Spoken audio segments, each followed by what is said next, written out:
ಈಗಾಗಲೇ ನಮ್ಮ ಪದವಿ ಪೂರ್ವ ಶಿಕ್ಷಣ ಇಲಾಖೆ ಅನ್ನುವಂಥದ್ದು ಬಹಳ ದೊಡ್ಡ ಒಂದು ಹೆಸರನ್ನು ಮಾಡಿರುವಂಥದ್ದು. ಇಡೀ ದೇಶದಾದ್ಯಂತ ನಮ್ಮ ಪದವಿ ಪೂರ್ವ ಶಿಕ್ಷಣ ಇಲಾಖೆ ಬಹಳ ದೊಡ್ಡ ಹೆಸರು ಮಾಡಿದೆ. ಅದರಲ್ಲಿ ಗುಣಮಟ್ಟದ ಶಿಕ್ಷಣವನ್ನು ಕೊಡೋದ್ರಲ್ಲಿರ್ಬೋದು ಅಥವಾ CET ಪರೀಕ್ಷೆಗಳಂತಿರ್ಬೋದು, ಇವತ್ತು ಇಡೀ ದೇಶಕ್ಕೆ ಮಾದರಿಯಾದಂಥ ಒಂದು ಪದವಿ ಪೂರ್ವ ಶಿಕ್ಷಣ ಇಲಾಖೆಯಾಗಿದೆ. ಇಂಥ ಒಂದು ಪದವಿ ಪೂರ್ವ ಶಿಕ್ಷಣ ಇಲಾಖೆಯನ್ನು ಅದರ ಎಲ್ಲ ಆಡಳಿತಾತ್ಮಕವಾದಂಥ ನಿಯಂತ್ರಣವನ್ನು ಜಿಲ್ಲಾ ಪಂಚಾಯತಿಯ ಕಾರ್ಯನಿರ್ವಹಣಾಧಿಕಾರಿಗಳಿಗೆ ವಹಿಸ್ತಾ ಇದ್ದಾರೆ. ನಾವು ಜಿಲ್ಲಾ ಪಂಚಾಯತಿ ಕಾರ್ಯನಿರ್ವಹಣಾ ಅಧಿಕಾರಿಗಳನ್ನು ನಾವು ಎಲ್ಲಿಯೂ ಕೂಡ ನಾವು ದೂಷಣೆ ಮಾಡ್ತಾ ಇಲ್ಲ ಸರ್.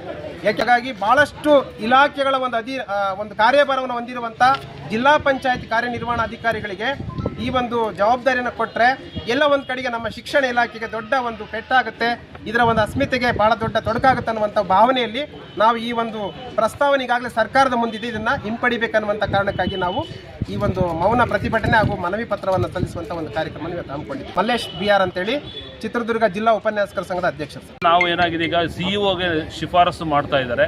ಈಗ ಆಲ್ರೆಡಿ CEO ಅಂಡರಲ್ಲಿ 28 ಇಲಾಖೆಗಳು ಬರೋದ್ರಿಂದ ಅಲ್ಲಿರುವಂಥ ಒತ್ತಡದ ಕಾರ್ಯಭಾರದ ಒತ್ತಡವೇ ಜಾಸ್ತಿ ಆಗಿರುತ್ತೆ. ಅಂಥದ್ರಲ್ಲಿ ಏನಾಗುತ್ತೆ, ಈ ವೇತನ ಅನುದಾನ ಅವ್ರ ಕಡೆನೇ ಹೋಗಿದ್ದೆ ಆದರೆ ನಮ್ಮಲ್ಲೇನಾಗುತ್ತೆ, ಬರುವಂಥ ಪ್ರತಿ ತಿಂಗಳು ಬರುವಂಥ ವೇತನಕ್ಕೂ ಸಹ ಕುತ್ತು ಬರುತ್ತೆ. ಇಲ್ಲಿ ಆಲ್ರೆಡಿ 3 ತಿಂಗಳಿಗೆ ಒಂದ್ಸಲ ಅಲಾಟ್ಮೆಂಟ್ ನಮ್ಮ ಕೇಂದ್ರದಿಂದ ಡೈರೆಕ್ಟರ್ನ ನೇರವಾಗಿ ನಮಗೆ ಬರೋದ್ರಿಂದ ಈ ಒಂದು ವ್ಯವಸ್ಥೆಯನ್ನು ಮುಂದುವರಿಸಲಿ ಅಂತ ನಮ್ಮದು ಒಂದು ಮೌನ ಪ್ರತಿಭಟನೆ ಸರ್. ಇದು ಯಾವುದೇ ಕಾರಣಕ್ಕೂ ಸಮೇತ ಆಡಳಿತಾತ್ಮಕ ದೃಷ್ಟಿಯಿಂದ ನಮ್ಮ ಉಪನಿರ್ದೇಶಕರು ತುಂಬ ಅನುಭವಿಗಳು ಇರ್ತಾರೆ, ಪ್ರಮೋಷನ್ ಆಗಿ ಬಂದಿರೋದ್ರಿಂದ ಯಾವುದೇ ಕಾರಣಕ್ಕೂ ಅವ್ರ ಅಂಡರಲ್ಲಿ ಕೊಡೋದು ಬೇಡ. ಆ ಉದ್ದೇಶದಿಂದ ವೇತನ ಮತ್ತು ಆಡಳಿತಾತ್ಮಕ ದೃಷ್ಟಿಯಿಂದ ಈ ಒಂದು CEO ವಹಿಸಬೇಕು ಅಂತ ಸರ್ಕಾರದ ಮುಂದೆ ಪ್ರಸ್ತಾವನೆ ಇದೆ. ಆ ಪ್ರಸ್ತಾವನೆ ತಿರಸ್ಕರಿಸಬೇಕು ಅಂತೇಳಿ ನಾವೆಲ್ಲ ಉಪನ್ಯಾಸಕರು ಮತ್ತು ಪ್ರಾಂಶುಪಾಲರು ಅದನ್ನು ಹಿಂಪಡಿಬೇಕು ಅಂತ ಮೌನ ಪ್ರತಿಭಟನೆಯನ್ನು ಮಾಡೋದ್ರ ಮುಖಾಂತರ DC ಅವರಿಗೆ ಸಲ್ಲಿಸಿದ್ದೀವಿ ಸರ್. ಈ ಒಂದು ಸಂದರ್ಭದಲ್ಲಿ ಯಾವುದೇ ಕಾರಣಕ್ಕೂ ಕೊಟ್ಟಿದ್ದೇ ಆದರೆ ಈ ಪದವಿ ಪೂರ್ವ ಹಂತದಿಂದ ಮುಂದೆ ಹೋಗುವಂಥ ವಿದ್ಯಾರ್ಥಿಗಳ ಭವಿಷ್ಯದ ದೃಷ್ಟಿಯಿಂದಲೂ ಸಹ ತುಂಬ ತೊಂದರೆ ಆಗ್ತಕ್ಕಂಥ ಚಾನ್ಸಸ್ ಇರುತ್ತೆ. ಆದ್ದರಿಂದ ಈ ವೇತನಾತ್ಮಕ ದೃಷ್ಟಿಯಿಂದನೂ ತೊಂದರೆ ಆಗುತ್ತೆ.